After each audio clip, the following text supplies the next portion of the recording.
ഈ നിമിഷപ്രിയയുടെ കാര്യത്തിൽ ഇപ്പോൾ വലിയ അനിശ്ചിതത്വങ്ങൾ നിലനിൽക്കുന്നുണ്ട്. നിമിഷപ്രിയ ഇനിയിപ്പോൾ നിമിഷപ്രിയയുടെ മോചനം വളരെ ബുദ്ധിമുട്ടുള്ള കാര്യമാണെന്നൊക്കെയാണ് പറയുന്നത്.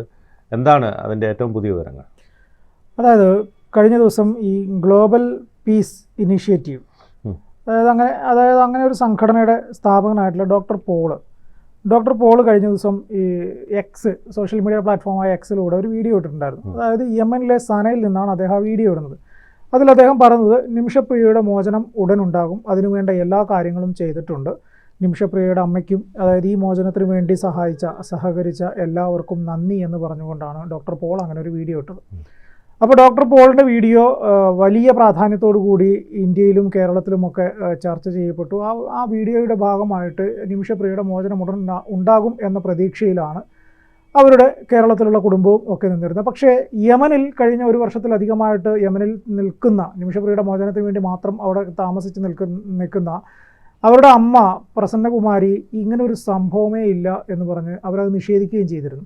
അപ്പോൾ സ്വാഭാവികമായിട്ടും നമ്മൾ കേൾക്കുന്ന ഒരാൾക്ക് ഇത് കൺഫ്യൂഷൻ ഉണ്ടാക്കും. എന്താണ് അപ്പം ഡോക്ടർ പോൾ എന്തുകൊണ്ട് ഇങ്ങനെ പറഞ്ഞു എന്നുള്ള ഒരു കൺഫ്യൂഷൻ.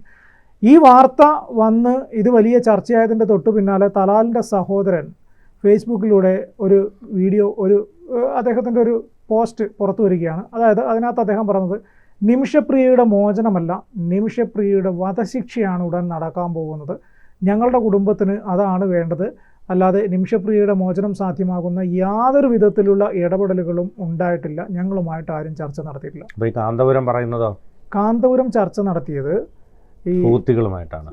ഹൂത്തി അവിടുത്തെ പണ്ഡിതന്മാരുമായി ബന്ധപ്പെട്ടിട്ട് അവിടെയുള്ള ഇപ്പോഴത്തെ നിയമ സംവിധാനവുമായി ബന്ധപ്പെട്ടിട്ട് എങ്ങനെയാണ് ഈ വധശിക്ഷ ഒഴിവാക്കുക എന്നുള്ളതാണ്. കാന്തപുരം ഒരു കാരണവശാലും ഇന്ന് വരെ ഈ തലാലിൻ്റെ കുടുംബവുമായിട്ട് സംസാരിച്ചിട്ടില്ല, അത് കാന്തപുരം അവകാശപ്പെട്ടിട്ടില്ല.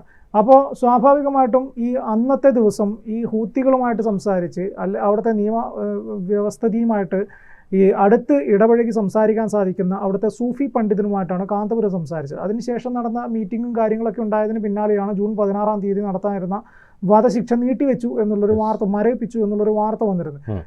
പക്ഷേ ഇതിൽ നമ്മൾ മനസ്സിലാക്കേണ്ട ഒരു കാര്യം, ഈ പറഞ്ഞതുപോലെ ഈ തലാലിൻ്റെ സഹോദരനുമായിട്ട് ഇതുവരെ ആർക്കും സംസാരിക്കാൻ സാധിച്ചിട്ടില്ല, അല്ലെങ്കിൽ അവർ ആവശ്യപ്പെട്ട ഈ ബ്ലഡ് മണിയുമായി ബന്ധപ്പെട്ട് ദിയാദാനവുമായി ബന്ധപ്പെട്ടിട്ട് ഇതുവരെയും കൃത്യമായിട്ടുള്ള ഒരു ചർച്ചകൾ നടന്നിട്ടില്ല, ഇതിൽ അന്തിമ തീരുമാനമെടുത്തിട്ടുമില്ല. അപ്പം സ്വാഭാവികമായിട്ടും അങ്ങനെ അന്തിമ തീരുമാനമെടുക്കാത്ത ഒരു കാര്യത്തിൽ തലാലിൻ്റെ കുടുംബം ഇതിൽ ഏക അഭിപ്രായത്തിലേക്ക് എത്തണം എന്നുള്ളതാണ് ഇതിലെ ഏറ്റവും ആത്യന്തികമായിട്ടുള്ളൊരു കാര്യം.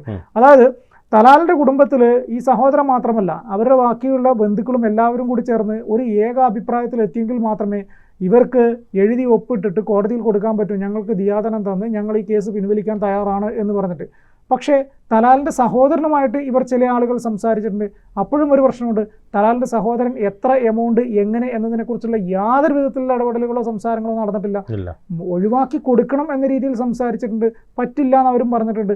പിന്നെ ഇത് മറ്റ് പല പണ്ഡിതന്മാരെയും ഇടപെടിച്ച് വിശദമായിട്ടൊരു ചർച്ച നടത്തിയെങ്കിൽ മാത്രമേ ഇതിൽ അന്തിമ തീരുമാനം ഉണ്ടാവുകയുള്ളൂ. നേരത്തെ നമ്മൾ കൊടുത്ത ഒരു വാർത്തയിൽ തന്നെ പറയുന്നുണ്ട്, ഇപ്പോൾ കാന്തപുരം ഇടപെട്ടത് കൊണ്ടാണോ അതോ വേറെ ഏതെങ്കിലും രീതിയിൽ ഇടപെട്ടത് കൊണ്ടാണോ ഇത് ഈ നിമിഷപ്രിയയുടെ വധശിക്ഷ കഴിഞ്ഞ 16-ാം തീയതി നടക്കേണ്ടത് മാറ്റിവെച്ചു അല്ലെങ്കിൽ മരവിപ്പിച്ചു എന്നത് തീരുമാനത്തിലേക്ക് സനയിലെ ആ ജയിലധികൃതർ അല്ലെങ്കിൽ ആ കോടതി എത്തിയത് എന്നതിനെക്കുറിച്ച് സംശയമുണ്ട്. കാരണം ഈ അവിടെ ഭരിക്കുന്നത് അല്ലെങ്കിൽ അവിടുത്തെ ഒരുപറ്റം കലാപകാരികളുടെ നടുക്കാണ് ഈ പറഞ്ഞ സന എന്ന് പറയുന്ന ജയിലും ആ പ്രദേശം മുഴുവനുള്ളത്. അപ്പോൾ അവിടുത്തെ കോടതി വരെ ഈ കലാപകാരികളുടെ നടുവിലാണ് പ്രവർത്തിക്കേണ്ടത്. അപ്പോൾ ഈ പറഞ്ഞതുപോലെ അന്നത്തെ ദിവസം ഈ 16-ാം തീയതി നിമിഷപ്രിയയുടെ വധശിക്ഷ നടപ്പിലാക്കുന്നു എന്നാണ് എങ്കിൽ, അപ്പോൾ അങ്ങനെ ഒരു വധശിക്ഷ നടപ്പിലാക്കുന്ന ദിവസം സ്വന്തം രാജ്യത്തെ ഒരു പൗരന് വേണ്ടി അല്ലെങ്കിൽ സ്വന്തം രാജ്യത്തെ ഒരു സഹോദരൻ്റെ കൊലപാതകത്തിൽ വേറൊരു രാജ്യത്തുള്ളൊരു സ്ത്രീയുടെ വധശിക്ഷ നടപ്പിലാക്കുന്നു എന്ന് പറഞ്ഞാൽ തലയ്ക്കകത്ത് മതം മാത്രം ഇഞ്ചക്ട് ചെയ്ത് വെച്ച ഒരു സമൂഹമായിട്ടുള്ള ഈ ഹൂത്തികൾ സ്വാഭാവികമായിട്ട് ചുറ്റും വരും. ജയിലിന് ചുറ്റും വന്ന് വലിയൊരു ക്രമസമാധാന പ്രശ്നം ഉണ്ടാകാനുള്ള സാധ്യതയുണ്ട്. ഒരു പക്ഷേ അതുകൊണ്ടെങ്കിലും ഈ വധശിക്ഷ നീട്ടിവെക്കാനുള്ള സാഹചര്യം ഉണ്ടായിട്ടുണ്ടാകാം. ഒരു സാധ്യതകളാണ്, പോസിബിലിറ്റീസ് ആണ്. അപ്പോൾ അങ്ങനെ വരുമ്പോൾ ആ സാധ്യതകൾ കൂടി കണക്കിലാക്കുമ്പോൾ ചിലപ്പോൾ ആരെയും അറിയിക്കാതെയും ഈ വധശിക്ഷ നടപ്പിലാക്കിയെന്നും വരാം. അപ്പോൾ ഈ സാഹചര്യത്തിൽ തലാലിൻ്റെ കുടുംബം അല്ലെങ്കിൽ തലാലിൻ്റെ സഹോദരൻ തന്നെ പരസ്യമായിട്ട് പറയുന്നു, ഞങ്ങളുമായിട്ട് യാതൊരു സംസാരവും ഇതുവരെ നടന്നിട്ടില്ല, ദിയാദനം എന്നതിനെക്കുറിച്ച് ഞങ്ങൾക്ക് ചർച്ച നടന്നില്ല. അപ്പോൾ കഴിഞ്ഞ ദിവസം ചാണ്ടി ഉമ്മനും കാന്തപുരവുമായിട്ടൊരു കൂടിക്കാഴ്ച നടത്തിയിരുന്നു. നേരത്തെ ചാണ്ടി ഉമ്മൻ്റെ ഇടപെടലിലാണ് കാന്തപുരം ഈ വിഷയം സംസാരിക്കുന്നത്. അവിടുത്തെ സൂഫി പണ്ഡിതനുമായിട്ട് സംസാരിക്കുന്ന, വീഡിയോ കോൺഫറൻസിലൂടെ സംസാരിക്കുന്നതൊക്കെ ചാണ്ടി ഉമ്മൻ്റെ ഇടപെടലിലാണ്. അപ്പോൾ സ്വാഭാവികമായിട്ടും ഇവർ തമ്മിലുള്ള കഴിഞ്ഞ ദിവസത്തെ കൂടിക്കാഴ്ചയിൽ തീരുമാനിച്ചൊരു കാര്യം, അടുത്ത ദിവസം തന്നെ ഈ കാന്തപുരമോ അല്ലെങ്കിൽ അതുപോലെ ഒരു മതപണ്ഡിതനോ അങ്ങനെ യമനിലോട്ട് ചെല്ലുക, യമനിലോട്ട് ചെന്ന് അവിടുത്തെ സൂഫി പണ്ഡിതരുമായിട്ട് സംസാരിച്ചിട്ട് എല്ലാവരും കൂടെ ചേർന്ന് ഒരു തീരുമാനത്തിലേക്ക്, അല്ലെങ്കിൽ എല്ലാവരും കൂടെ ചേർന്നിട്ട് ഈ നിമിഷപ്രിയയുടെ മോചനത്തിന് വേണ്ടി ഈ തലാലിൻ്റെ കുടുംബവുമായിട്ട് സംസാരിക്കണം, ദിയാധനം എത്രയാണ് എന്നതിനെക്കുറിച്ചൊരു ധാരണയിലെത്തിച്ച് അത് എത്രയും പെട്ടെന്ന് കൊടുത്ത് നിമിഷപ്രിയയുടെ വധശിക്ഷ ഒഴിവാക്കി മോചനത്തിന് വേണ്ടിയുള്ള പ്രവർത്തനങ്ങൾ അല്ലെങ്കിൽ അതിനുവേണ്ടിയുള്ള സാഹചര്യം ഒരുക്കണം എന്നതിനെക്കുറിച്ചുള്ള ഒരു തീരുമാനത്തിലേക്കാണ് ഈ കഴിഞ്ഞ ദിവസത്തെ ഇവരുടെ കൂടിക്കാഴ്ചയിൽ എത്തിച്ചേർന്നത്. സ്വാഭാവികമായിട്ടും അതിൻ്റെ തുടർ നടപടികൾ എന്ന നിലയിൽ വരും ദിവസങ്ങളിൽ ഇപ്പോൾ 1-2 ദിവസം VS-ൻ്റെ മരണവുമായി ബന്ധപ്പെട്ടിട്ടുള്ള തിരക്കുകളാണ് എല്ലാവർക്കും. അതുകൊണ്ട് തന്നെ ഈ വിഷയത്തിൽ അധികം ആരും ഇടപെടാൻ പോയിട്ടുമില്ല. അപ്പോൾ സ്വാഭാവികമായിട്ടും ഇനി 1-2 ദിവസങ്ങൾക്കുള്ളിൽ ഈ നിമിഷപ്രിയയുടെ മോചനവുമായി ബന്ധപ്പെട്ടുള്ള തുടർ നടപടികളിലേക്ക് കാര്യങ്ങൾ പോകും. അങ്ങനെ വരികയാണെങ്കിൽ നിമിഷപ്രിയയുടെ മോചനം അധികം വൈകാതെ ഉണ്ടാകണം എന്നാണ് നമ്മൾ കണക്ക് കൂട്ടുന്നത്. പക്ഷേ അപ്പോഴും നിലനിൽക്കുന്ന ഒരു പ്രശ്നം എന്ന് പറഞ്ഞു കഴിഞ്ഞാൽ തലാലിൻ്റെ കുടുംബം തന്നെയാണ്. തലാലിൻ്റെ കുടുംബവുമായിട്ട് സംസാരിക്കാൻ അവിടുത്തെ സൂഫി പണ്ഡിതനോ അല്ലെങ്കിൽ അതുപോലെയുള്ള അടുത്ത് ഇടപഴകാൻ പറ്റുന്ന ആളുകൾ, തലാലിൻ്റെ കുടുംബവുമായിട്ട് അടുത്ത് ഇടപഴകാൻ പറ്റുന്ന ആളുകൾക്ക് മാത്രമേ സാധിക്കുകയുള്ളൂ. കാരണം ഇന്ത്യയിൽ നിന്ന് 1-2 ആളുകൾ പോയി കഴിഞ്ഞ് കഴിഞ്ഞാൽ അവിടെ അവരെ അടുപ്പിക്കണമെന്നില്ല. ഒന്നാമത് ഞാൻ നേരത്തെ പറഞ്ഞതുപോലെ മതം തലക്ക് പിടിച്ച് മതം ഭ്രാന്തായിട്ട് കൊണ്ട് നടക്കുന്ന ഒരുപറ്റം മനുഷ്യരുടെ നടുക്കാണ് ഈ തലാലിൻ്റെ കുടുംബം ഉൾപ്പെടെയുള്ളവർ ജീവിക്കുന്നത്. അപ്പോൾ അവരേത് തലത്തിലുള്ളവരാണെന്നുള്ളത് നമുക്കറിയില്ല. അപ്പോൾ സ്വാഭാവികമായിട്ടും അവരുടെ ഭാഷ കൈകാര്യം ചെയ്യുന്ന, അവരുടെ നാടിനെ കൃത്യമായിട്ട് അറിയുന്ന, അവിടുത്തെ ഈ പറഞ്ഞ കലാപകാരികളായിട്ട് മതം തലയ്ക്ക് പിടിച്ച മതഭ്രാന്തന്മാരുടെ അവരുടെ വിവേകശൂന്യമായ പ്രവൃത്തികൾ എത്രത്തോളം ഉണ്ടാകും എന്ന് കൃത്യമായിട്ട് അറിയാൻ സാധിക്കുന്ന ആളുകൾ ആയിരിക്കണം ഇനി ഈ വരുന്ന ദിവസങ്ങളിൽ ഈ വിഷയങ്ങളിൽ ഇടപെടേണ്ടതും സംസാരിക്കേണ്ടത്.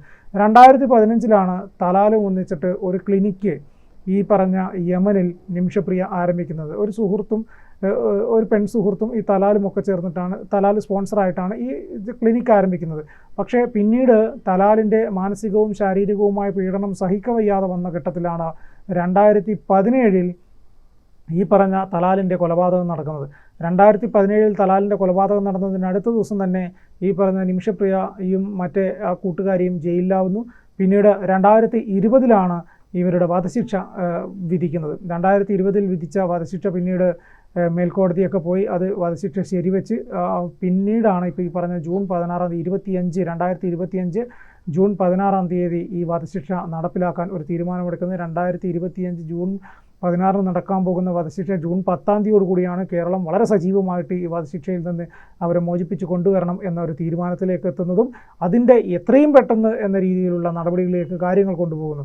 സ്വാഭാവികമായിട്ടും കേരളത്തിൽ നിമിഷപ്രിയയ്ക്ക് സേവ് നിമിഷപ്രിയ ഇൻ്റർനാഷണൽ എന്ന് പറയുന്ന ഒരു സംഘടനയുണ്ട്. ആ സംഘടനയുടെ ഭാഗമായിട്ട് പ്രവർത്തിക്കുന്ന ആളുകളോട് സഹകരിച്ച് പ്രവർത്തിക്കാൻ കേരളത്തിൽ നിന്ന് നിരവധി ആളുകളുണ്ട്. നിമിഷപ്രിയയുടെ മോചനം സാധ്യമാകുന്നതുവരെ അതിനുവേണ്ടി മുഴുവൻ സമയവും പ്രവർത്തിക്കാൻ ആളുകൾ തയ്യാറായിട്ടുണ്ട്. എന്തായാലും നിമിഷപ്രിയ ഒരു യമനിലെ ജയിലിൽ കഴിയുന്നു. അവിടെ നിന്ന് അവരെ മോചിപ്പിച്ചു കൊണ്ടുവരാനുള്ള എല്ലാ ശ്രമങ്ങളും വിജയകരമാകട്ടെ. കൂടുതൽ വാർത്തകളും വിശേഷങ്ങളും നിങ്ങളിലേക്ക് എത്താൻ ABC മലയാളം സബ്സ്ക്രൈബ് ചെയ്യുക, ബെൽ ബട്ടണും അമർത്തുക.